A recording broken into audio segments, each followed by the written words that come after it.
یہ بات یاد رکھنی ضروری ہے کہ حضور اقدس نبی کریم سرور دو عالم صلی اللہ علیہ وسلم سے پہلے جتنے انبیاء کرام علیہم السلام تشریف لائے، ان سب کا تقریباً معاملہ یہ تھا کہ وہ کسی خاص قوم کے لیے، کسی خاص قبیلے کے لیے بھیجے گئے تھے، اور ان کی رسالت کا دائرہ کار کسی خاص زمانے کی حد تک محدود تھا۔ لہذا ان پر جو کتابیں یا صحیفے نازل ہوئے وہ خود انہی کے عہد مبارک کے لیے تھے، اور اس کے بعد ان کے احکام دوسری امتوں پر نافذ العمل نہیں رہنے تھے۔ اس لیے اللہ تبارک و تعالیٰ نے ان کتابوں کی یا صحیفوں کی مکمل حفاظت کا کوئی خدائی انتظام نہیں فرمایا۔ چنانچہ وہ کتابیں جس طرح نازل ہوئی تھیں، یہ نہیں کہا جا سکتا کہ وہ بعین ہی اسی شکل میں محفوظ ہیں یا محفوظ رہیں گی۔ ان میں بہت سی تحریفات ہوتی رہی ہیں، بہت سی تبدیلیاں ہوتی رہی ہیں، تغیرات آتے رہے ہیں، اور اب ہم نہیں کہہ سکتے کہ جو چیز آج تورات کے نام سے ہمارے سامنے پیش کی جاتی ہے، یا زبور کے نام سے پیش کی جاتی ہے، یا انجیل کے نام سے پیش کی جاتی ہے، وہ لفظ بلفظ بعین ہی وہی کتابیں ہیں جو ان حضرات انبیاء کرام علیہم السلام کے اوپر نازل ہوئی تھیں۔ لیکن حضور اقدس نبی کریم خاتم النبیین صلی اللہ علیہ وسلم کو اللہ تبارک و تعالی نے کسی ایک قوم، کسی ایک قبیلے، کسی ایک زمانے کے لیے رسول نہیں بنایا، بلکہ آپ چونکہ تمام انبیاء کرام کے بعد سب سے آخر میں تشریف لائے، تو آپ کی رسالت کا دائرہ پوری دنیا کے لیے ہے اور آنے والے تمام زمانوں کے لیے ہے۔ قیامت تک جتنے انسان آنے ہیں، جتنی قرنیں آنی ہیں، جتنے زمانے آنے ہیں، وہ سارے کے سارے نبی کریم سرور دو عالم صلی اللہ علیہ وسلم کی رسالت کے ماتحت ہیں۔ چنانچہ اس بات کو صاف صاف قرآن کریم نے بیان فرمایا ہے کہ وَمَا أَرْسَلْنَاكَ إِلَّا كَافَّةً لِلنَّاسِ بَشِيرًا وَنَذِيرًا، ہم نے آپ کو تمام انسانوں کے لیے بشیر اور نذیر یعنی خوشخبری سنانے والا یا آگاہ کرنے والا بنا کر بھیجا ہے۔ تو یہ آپ کی رسالت چونکہ عام تھی تمام خطوں کے لیے اور تمام زمانوں کے لیے، اسی اللہ تبارک و تعالی نے آپ کو کتاب بھی وہ عطا فرمائی جو قیامت تک اپنی اصل شکل و صورت میں اس طرح باقی رہے گی کہ اس میں کسی بھی لفظ کی ادنا تبدیلی کا کوئی امکان نہیں۔ قرآن کریم نے اس لیے صاف صاف فرما دیا کہ انا نحن نزلنا الذکر وانا لہ لحافظون، کہ ہم نے ہی یہ قرآن اتارا ہے اور ہم ہی اس کی حفاظت کریں گے۔ اب اللہ تعالیٰ نے اس کی حفاظت کا ذمہ لیا تو اس کو مختلف طریقوں سے اللہ تبارک و تعالیٰ نے اس کا انتظام فرمایا۔ ایک تو میں نے عرض کیا کہ تحریری شکل میں جو کچھ کارروائیاں کی گئیں ان کی ابتدا نبی کریم صلی اللہ علیہ وسلم کے عہد مبارک سے ہوئی۔ صدیق اکبر کے زمانے میں ایک مکمل نسخہ تیار ہوا، حضرت عثمان نے 7 نسخے اس کے ساری دنیا میں بھیجے، لیکن جیسا میں نے پہلے عرض کیا کہ اصل حفاظت لوگوں کے حافظوں کے ذریعے اس طرح کی جا رہی تھی کہ بے شمار حفاظ حضور اقدس صلی اللہ علیہ وسلم کے عہد مبارک میں بھی اور پھر خلفائے راشدین کے زمانے میں بھی موجود رہے، اور یہ مسلمانوں کا ایک بہت محترم علم ہو گیا کہ وہ اپنے بچوں کو قرآن کریم حفظ کرائیں۔ چنانچہ کوئی زمانہ ایسا خالی نہیں رہا جس میں قرآن کریم کو یاد رکھنے والے لاکھوں کی تعداد میں موجود نہ ہوں۔ اور الحمدللہ یہ بات پورے دعوے کے ساتھ کہی جا سکتی ہے کہ اگر بالفرض خدا نہ خواستہ دشمنان اسلام قرآن کریم کے لکھے ہوئے نسخے تمام کے تمام بالفرض جلانے یا ختم کرنے پر قادر ہو جائیں تو بھی قرآن کریم کو ختم کرنا کسی کے بس کی بات نہیں، کیونکہ ایک بچہ بھی کھڑے ہو کر پورا قرآن لکھوا سکتا ہے۔ اللہ تبارک و تعالی نے یہ اس کی حفاظت کا خصوصی انتظام فرمایا۔ جب قرآن کریم کے نسخے لوگوں کے پاس پہنچے اور قرآن کریم اپنی تحریری شکل میں لوگوں کے گھروں میں محفوظ ہوا، تو جو لوگ حافظ نہیں تھے ان کا معمول یہ تھا کہ وہ قرآن کریم کو دیکھ کر تلاوت کیا کرتے تھے، کیونکہ قرآن کریم کو جس طرح سمجھنا اور اس پر عمل کرنا ضروری ہے، اسی طرح اس کے الفاظ کی تلاوت بھی بذات خود ایک عبادت ہے۔ اور حدیث میں نبی کریم سرور دو عالم صلی اللہ علیہ وسلم سے یہ ارشاد مروی ہے کہ آپ نے فرمایا کہ جو کوئی قرآن کریم کی تلاوت کرے تو ہر حرف، ایک حرف کی تلاوت پر 10 نیکیاں اس کے نامہ اعمال میں لکھی جاتی ہیں۔ لہذا صحابہ کرام ہی کے دور سے مسلمانوں میں یہ معمول چلا آتا رہا ہے کہ مسلمان صبح کو کسی اور کام میں لگنے سے پہلے قرآن کریم کی کچھ تلاوت کرتے تھے۔ تلاوت کی یہ مقدار شروع میں صحابہ و تابعین کے زمانے میں اتنی زیادہ ہوتی تھی کہ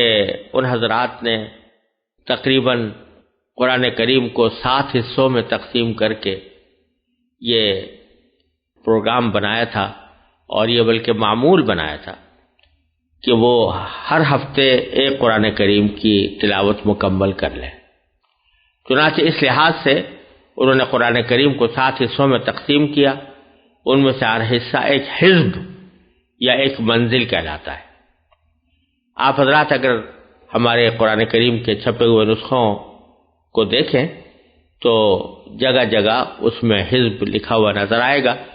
اور یہ 7 حزب ہے۔ مثلا پہلا حزب جو ہے وہ سورہ بقرہ سے شروع ہوتا ہے، الف لام میم سے شروع ہوتا ہے، اور سورہ انعام پر جا کر ختم ہوتا ہے۔ تو یہ ایک حزب ہے، یعنی 7 تقریباً پارے ہیں، یا 6 یا 7 پارے ہیں، اور اس طرح 7 احزاب یعنی 7 حزب پڑھ لینے سے ہر روز اگر ایک حزب پڑھا جائے تو ایک ہفتے میں قرآن کریم ختم ہو جاتا تھا۔ اس لیے ان کو احزاب یا منزلوں کی شکل میں تعبیر کیا گیا، اور قرآن کریم کے مختلف نسخوں میں یہ اسی طرح لکھا ہوا بھی موجود ہے۔ ایک اور تقسیم قرآن کریم کی اس طرح ہوئی کہ اس کو 30 حصوں میں تقسیم کیا گیا، اور ہر حصے کو ایک جز یا ایک پارہ کہا جاتا ہے۔ یہ کام کس زمانے میں ہوا اس کی کوئی قابل اعتماد شہادت ہمارے پاس موجود نہیں ہے، لیکن شروع سے یہ 30 پارے چلے آتے ہیں۔ لوگوں کا خیال ہے کہ شاید جب حضرت عثمان رضی اللہ تعالیٰ عنہ نے قرآن کریم کے نسخے تیار کرا کر مختلف جگہوں پر بھیجے تو شاید انہوں نے تحریر کی سہولت کے لیے اس کو 30 حصوں میں تقسیم کر دیا ہو، اور ہر پارہ ایک جز قرار پایا ہو۔ شاید اس وقت سے یہ 30 پارے چلے آتے ہو، لیکن کوئی بہت زیادہ مستند اور قابل اعتماد شہادت یہ نہیں ہے کہ یہ کب سے ہوا۔ یہ بات یاد رکھنی چاہیے کہ یہ پارے جو ہیں یہ کسی مضمون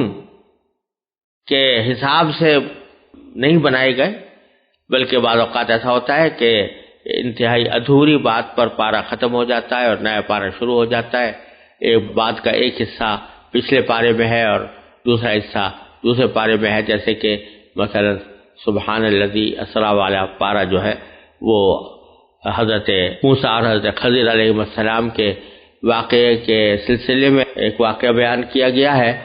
اور وہ ابھی واقعہ ادھورا ہی تھا کہ اسی میں دوسرا پارہ قال لم اقل لک شروع ہو گیا۔ تو اس طرح بھی بعض پارے شروع ہوئے ہیں، لہذا یہ تقسیم معنی کے اعتبار سے نہیں ہے، مضمون کے اعتبار سے نہیں ہے، بلکہ یہ 30 مساوی حصے بنا دیے گئے ہیں۔ اور بعض علماء کرام نے یہ بات فرمائی ہے، اور قرین قیاس بھی ہے، کہ شاید مکتبوں میں بچوں کو قرآن کریم پڑھانے کے لیے یہ تقسیم کی گئی تھی، تاکہ وہ تھوڑے تھوڑے وقفے سے ایک مساوی مقدار اچھی طرح پڑھ سکیں، اس کو ہضم کر سکیں، پھر اس کے بعد پھر آگے بڑھیں۔ ان کو پارے کہا جاتا ہے۔ ہمارے بر صغیر کے نسخوں میں ایک اور علامت ہے جو آج تک قرآن کریم پر لکھی ہوئی نظر آتی ہے، اس کو رکوع کہتے ہیں، اور اکثر و بیشتر جہاں رکوع ختم ہو رہا ہوتا ہے تو وہاں حاشیے کے اوپر عین کی علامت لگی ہوتی ہے۔ اس کے بارے میں بھی تحقیق کے باوجود یہ بات پورے مستند طریقے پر معلوم نہیں ہو سکی کہ رکوع کی ابتدا کس نے کی، کس دور میں کی، کس زمانے میں یہ رکوع لگائے گئے، لیکن یہ بات تقریباً یقینی ہے کہ اس علامت کا مقصد یہ ہے کہ آیات کی ایسی متوسط مقدار متعین کر دی جائے جو ایک رکعت پہ پڑھی جا سکے، اس لیے اس کو رکوع کہتے ہیں، اور اس جگہ جا کر رکوع کیا جاتا ہے۔ اور بعض حضرات نے حساب لگا کر بتایا ہے کہ اگر کوئی آدمی تراویح کے اندر روزانہ ایک رکعت میں ایک رکوع پڑھے، گویا تراویح کی 20 رکعتوں میں 20 رکعت کی تلاوت کرے، تو اس طرح روزانہ اگر اس طرح اس معمول کے ساتھ قرآن کریم کی تلاوت کرے تو 27ویں شب میں اس کا قرآن کریم ختم ہو سکتا ہے۔ ایک اور کام جو قرآن کریم کی تلاوت کو آسان کرنے کے لیے کیا گیا وہ رموز اوقاف کہلاتا ہے۔ یعنی قرآن کریم میں جو جملے ہیں وہ ایسے ہیں کہ اگر اس کے اندر کسی ایک جگہ پر آدمی ٹھہر جائے حالانکہ وہ ٹھہرنے کی جگہ نہ ہو تو اس صورت میں اس کے معنی میں خاصی تبدیلی پیدا ہو جاتی ہے، اور بعض اوقات وہ بہت ہی خطرناک حد تک غلط معنی دے دیتی ہے۔ اس لیے علماء کرام نے رموز اوقاف مقرر کیا ان لوگوں کے لیے جو عربی زبان سے پوری طرح واقف نہیں ہے، کہ جب وہ قرآن کریم کی تلاوت کریں تو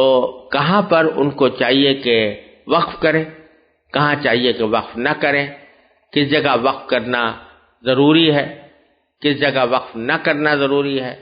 کس جگہ وقف کرنا مناسب ہے، کس جگہ وقف کرنا جائز ہے، اور وقف کرنے سے یا نہ کرنے سے کوئی فرق نہیں پڑتا۔ یہ علامتیں لگائی گئی ہیں۔ کہا جاتا ہے کہ یہ علامہ سجاوندی رحمۃ اللہ علیہ نے سب سے پہلے لگائی ہے، اور ان میں آپ نے دیکھا ہوگا کہ کہیں طا لکھی ہوئی ہے، کہیں جیم لکھا ہوا ہے، کہیں زا لکھا ہوا ہے، کہیں صاد لکھا ہوا ہے، کہیں میم لکھا ہوا ہے، کہیں لا لکھا ہوا ہے۔ تو یہ مختلف علامتیں ہیں۔ جہاں طا ہے تو یہ وقف مطلق کہلاتا ہے، اس کا مطلب یہ ہے کہ یہاں بات پوری ہو گئی ہے، اس لیے یہاں وقف کر لینا بہتر ہے۔ جہاں جیم لکھا ہوا ہے یہ وقف جائز کا مخفف ہے، اس کا مطلب یہ ہے کہ یہاں وقف کرنا جائز ہے، یعنی اگر نہ کریں تو بھی درست ہے اور اگر کر لیں تو بھی جائز ہے۔ جہاں زا لکھا ہوا ہے یہ وقف مجوز کا مخفف ہے، جس کا مطلب یہ ہے کہ وقف کرنا درست تو ہے لیکن بہتر یہ ہے کہ وقف نہ کیا جائے۔ مطلب یہ ہے کہ وقف کرنا اگر کوئی کرے تو معنی میں کوئی خاص تبدیلی واقع نہیں ہوگی، لیکن جو کلام کی سلاست کے لحاظ سے بہتر یہ ہے کہ وقف نہ کیا جائے۔ جہاں صاد لکھا ہے تو یہ وقف مرخص کا مخفف ہے، اور اس کا مطلب یہ ہے کہ اس جگہ بات تو پوری نہیں ہوئی لیکن جملہ چونکہ لمبا ہو گیا ہے اس لیے سانس لینے کی خاطر دوسرے مقامات کے بجائے یہاں وقف کرنا چاہیے۔ کہیں میم لکھا ہوتا ہے تو یہ وقف لازم کا مخفف ہے، اس کا مطلب یہ ہے کہ اگر یہاں وقف نہ کیا جائے تو آیت کے معنی میں بڑی فحش غلطی کا امکان ہے، لہذا یہاں وقف کرنا زیادہ بہتر ہے۔ بعض حضرات اسے وقف واجب بھی کہتے ہیں، لیکن اس سے مراد یہ نہیں ہے کہ اس کے وقف نہ کرنے سے گناہ ہوگا، بلکہ مقصد صرف یہ ہے کہ تمام اوقاف میں اس جگہ وقف کرنا سب سے زیادہ بہتر ہے، کیونکہ وقف نہ کرنے سے معنی میں غلطی پیدا ہونے کا امکان ہے۔ بعض جگہ لا لکھا ہوتا ہے، یہ لا تقف کا مخفف ہے، اس کا مطلب یہ ہے کہ یہاں نہ ٹھہرو، لیکن اس کا منصب یہ نہیں ہے کہ اگر یہاں وقف کر دیا جائے تو کوئی گناہ ہو جائے گا یا یہاں وقف کرنا ناجائز ہے، بلکہ بہت سے مقامات ایسے ہیں جہاں وقف کرنے میں کوئی حرج نہیں اور اس کے بعد والے لفظ سے ابتدا کرنا بھی جائز ہے۔ لہذا اس کا صحیح مطلب یہ ہے کہ یہاں وقف کیا جائے تو بہتر ہے کہ اسے دوبارہ لوٹا کر پڑھا جائے، اگلے لفظ سے ابتدا کرنا اچھا نہیں۔ بعض جگہ میم اور عین لکھا ہوتا ہے مع، یہ معانقے کا مخفف ہے اور یہ علامت اس جگہ لکھی جاتی ہے جہاں ایک ہی آیت کے دو مطلب ہو سکتے ہوں۔ ایک مطلب کے مطابق وقف ایک جگہ ہوگا اور دوسرے مطلب کے مطابق دوسری جگہ، لہذا ان میں سے کسی ایک جگہ وقف کرنا چاہیے اور ایک جگہ وقف کرنے کے بعد پھر دوسری جگہ وقف کرنا اچھا نہیں۔ مثلا ذالک مثلہم فی التوراۃ ومثلہم فی الانجیل، اگر کسی شخص نے توراۃ پر وقف کیا ہے تو الانجیل پر وقف درست نہیں، اور اگر الانجیل پر وقف کرنا ہے تو التوراۃ پر وقف درست نہیں۔ ہاں دونوں جگہ وقف نہ کریں تو یہ درست ہے۔ اس کا ایک نام مقابلہ بھی ہے اور اس کی سب سے پہلے نشاندہی امام ابو الفضل رازی رحمۃ اللہ علیہ نے فرمائی ہے۔ بعض جگہ سکتہ لکھا ہوتا ہے، یہ سکتہ علامت ہے اور اس کا مقصد یہ ہے کہ اس جگہ رکنا چاہیے لیکن اس طرح کہ سانس نہ ٹوٹے۔ یہاں عموماً یہ علامت اس جگہ لگائی جاتی ہے کہ جہاں اگر سانس توڑ دیا جائے اور سانس بھی ملا یا سانس نہ توڑا جائے، ملا کر پڑھا جائے تو معنی میں غلط فہمی پیدا ہونے کا اندیشہ ہے۔ اور جہاں وقفہ لکھا ہوتا ہے وہ سکتے سے زیادہ لمبا سانس روکنے کی وہاں ضرورت محسوس ہوتی ہے، اس لیے وقفہ لکھا ہوتا ہے۔ یہ ہیں چند اہم رموز اوقاف جو قرآن کریم کے نسخوں میں پائے جاتے ہیں اور خاص طور سے ان نسخوں میں جو ہمارے بر صغیر میں پاکستان، ہندوستان وغیرہ میں رائج ہیں۔ ان کا سمجھ لینا قرآن کریم کی صحیح تلاوت میں مددگار ہوتا ہے۔